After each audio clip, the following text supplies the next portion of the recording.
We know that occultists like to do their talking through symbols, so we only have to look at those surrounding the new Europe to see evidence of what it truly represents. At the moment there are two European Parliament buildings, one in Brussels, Belgium, and a more recent construction in Strasbourg, France. This is a picture of the one in Strasbourg, which has deliberately been built to symbolize the unfinished Tower of Babel. Now why is it circular and not a ziggurat or pyramid shape? Well, they based the design on this painting by a 16th century artist, Peter Bruegel.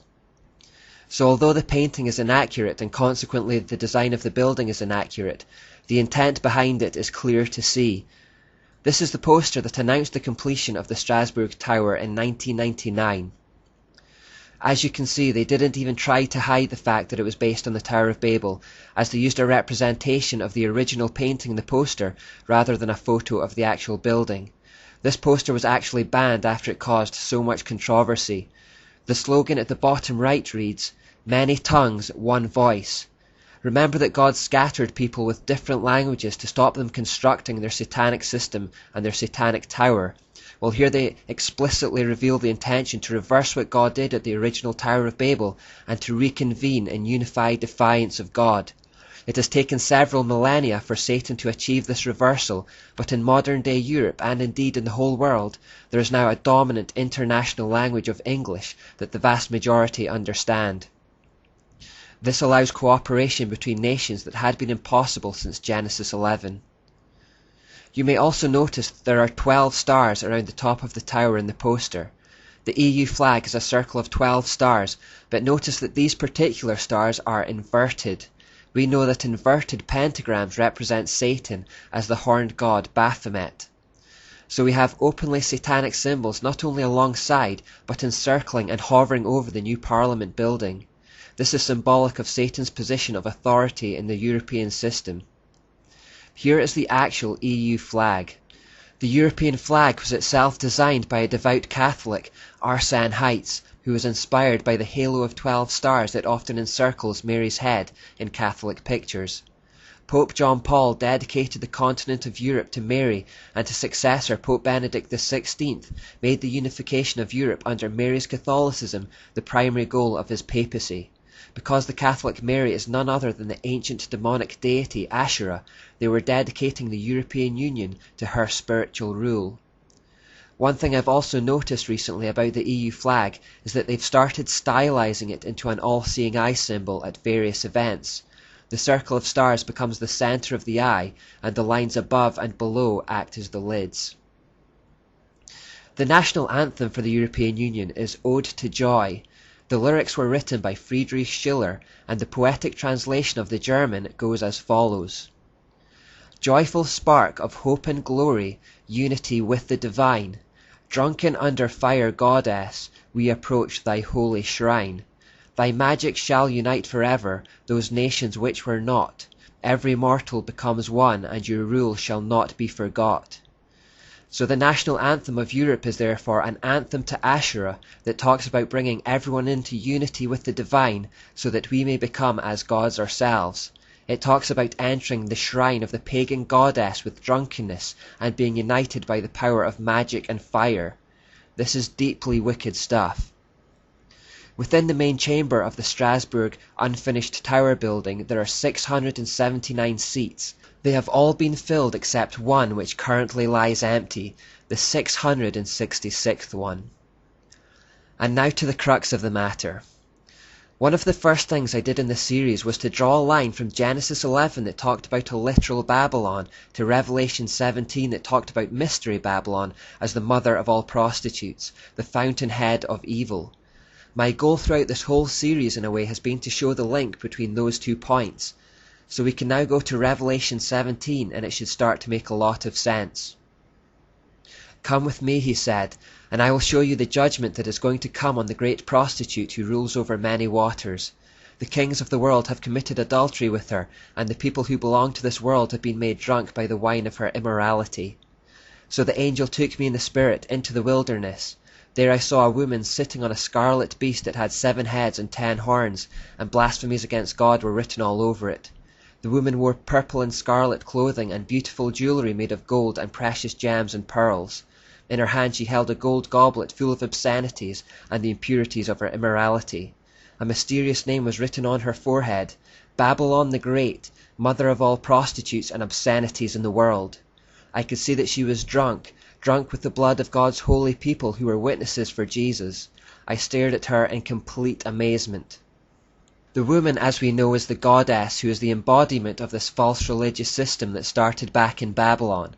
The same false mystery religion we've been following throughout all history in this series. Continuously throughout that time, the same goddess has kept popping up in the background under the name of Semiramis, or Asherah, or Jezebel, or Mary, or the goddess of reason. This evil system is the source of all obscenities in the world. We've seen that. How what started in Babylon has flowed down through history, creating all false religions and polluting people with evil ideas, causing oppression, death and misery by various means. Revelation tells us she is drunk with the blood of God's holy people. We've seen that too. We saw what she did to true Christians through Catholicism and through the Jesuits and through the French Revolution, to name just a few examples. She killed anyone who got in her way. Now what does Revelation 17 say she rides in on? What is she paired with or connected to? The beast she is riding matches the description of the beast from Revelation 13 and Daniel 7, the end-time empire of iron and clay. This New World Order, amalgamation of all the previous world empires centered in Europe. It has the same description. 7 heads and 10 horns and blasphemy is written all over it. So the woman or prostitute represents the false mystery religion. The beast that she rides in on represents the false political or temporal system. And this is a picture of what Semiramis did with Nimrod back in Babylon. Remember that Semiramis was primarily the religious figurehead and Nimrod was primarily the political figurehead. And the spiritual is actually more important because spiritual authority sits behind temporal authority to give it strength. So get the image in your mind of a woman riding on a beast. And now look at this monument which sits outside the Strasbourg building. And now look at this one outside the Brussels building. A woman riding a beast, specifically a bull, is actually one of the primary motifs for Europe and has appeared on stamps, phone cards and currency. We know that Nimrod or Baal was represented as a bull in ancient times, so here we have Baal and Asherah all over the stamps and currency and outside both parliament buildings. The prostitute and the beast, the false religious system riding in on the back of the false political system, the male and the female in one. The reason this logo was picked because in the Greek form of the mysteries, Asherah became known as Europa. So actually, the entire continent is named after Asherah. And in one story, Zeus saw this beautiful woman, ran into the ocean with her and raped her. After her death, she was then given the title, the Queen of Heaven, which we also know is a title Asherah uses. The European Union has 3 legislative branches: the European Commission, the European Council, and the European Parliament. Most of the legislative power lies with the Commission and the Council. Both of these branches are completely undemocratic. Those on the Commission are unelected and it is unaccountable to any electorate. It cannot be changed or removed by the people. When the Commissioners are given their role, they take an oath to abandon any national allegiance. So effectively it is run by an elite who can do what they like. And they are the ones who come up with the policies in the EU. The next branch down, the European Council, is made up of the Prime Ministers and Presidents of Member States. While they have been elected by the people of their nation, they make decisions without consulting national parliaments and act effectively like elected dictators. People in Britain will remember Gordon Brown sneaking off to Lisbon to sign away our sovereignty on what was effectively a constitution without referring to the people, because he knew that we would reject it if asked. He gave us no say in the matter and did it anyway.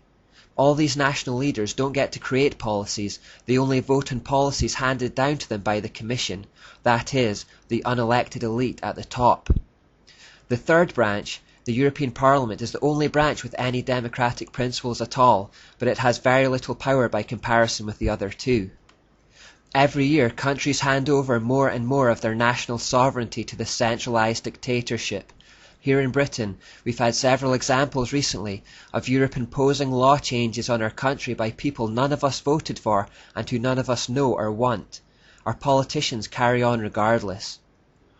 As you can see, the stage is being set for the emergence of a global political system, a global economic system, and a global religious system based on the Mystery Babylon religion. But if the European Union will be the most powerful empire at the end of time, there is still a whole world out there to be brought into line. Another occult organization has been tasked with that project, the United Nations.